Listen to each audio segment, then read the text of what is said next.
Hey there, fishing family. George Dershel. Most people call me Dersh. And today, I just wanted to share some really amazing insights using the underwater camera that we have with our trolling spread for walleye. Now, I'm sure if you've been trolling for walleye for a while now, there is no doubt on planer boards, you've picked up a fish you didn't know that you had on there. You were dragging a fish for 2 minutes, 20 minutes, 2 hours, who knows? And you also may have noticed that the fishing had slowed down and you didn't check the board. We've had a lot of anecdotes where people said, if I'm dragging a fish, I don't get nearly as many hits on the other boards. Well, we have new underwater evidence that might suggest that is a very true statement.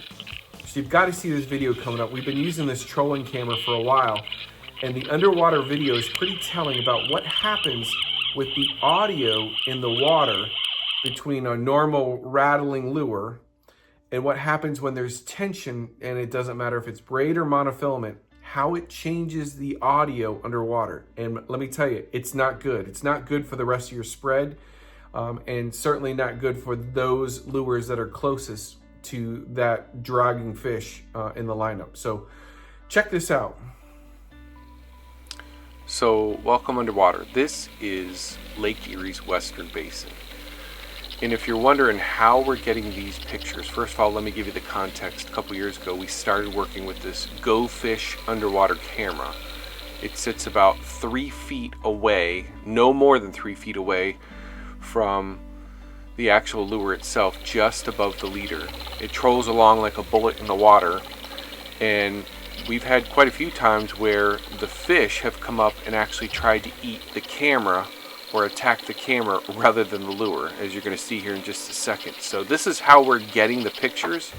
This is about 15 feet deep in the Lake Erie's Western Basin, and we were just trolling the shallows in the sunlight, and what we learned was absolutely fascinating. First of all, seeing the number of fish that actually followed the lures or hit it and we never knew that we had a strike was interesting.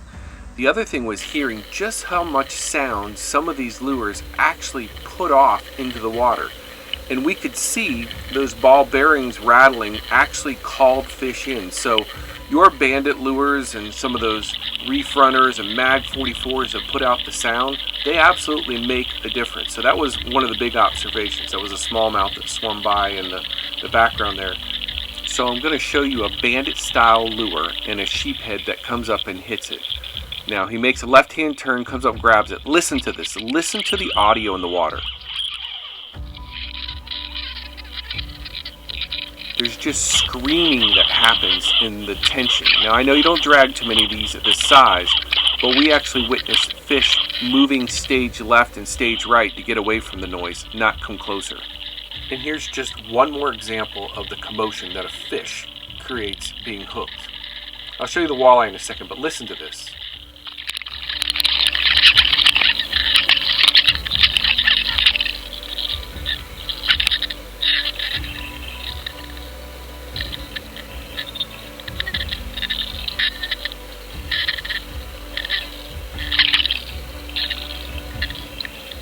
So that's great for the shallow water, but what about the walleye and the deeper water? Well, it's a little harder to see on the video, but you can definitely hear it. And it's no wonder why certain sides of the boat either get hot or cold if you're dragging a fish. The port side goes cold or a board's out of place. You're going to see why it's probably in your best interest to check it. So here we are in Lake Erie's Central Basin. We're about 25 feet deep, trolling bandit style lures, and here comes the walleye. Bam! I'm going to play it back in slow motion. You can just see him. It was hard to see him coming up, but that eyesight's amazing. Now the fish is hooked. We didn't know it was hooked. Listen to this. and the amount of noise and commotion it makes underwater.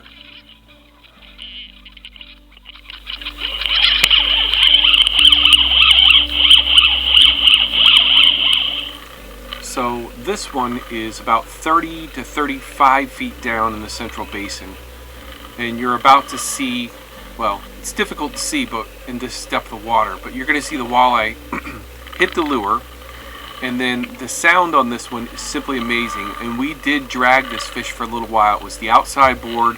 It looked a little out of place, but we didn't actually pick it up right away. There's the fish hitting it. You can barely see him right there. Listen to this racket.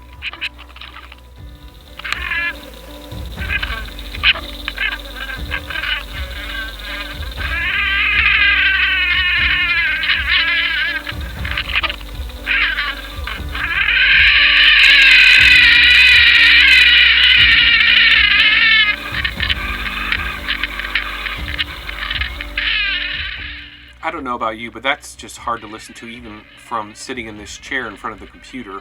Imagine being in the water and having it amplified around you or the lures in your spread. So based on what we've known in the past where the fishing slowed down because we were dragging a fish, and now seeing the evidence underwater about what's really going on, it's our recommendation that you do not let a board go if you suspect a fish on it. Check it, pull it in, get it out of the way, because this amount of sound is definitely going to impact each side of the boat. I'm not saying they won't bite, but it's certainly not going to help in our opinion.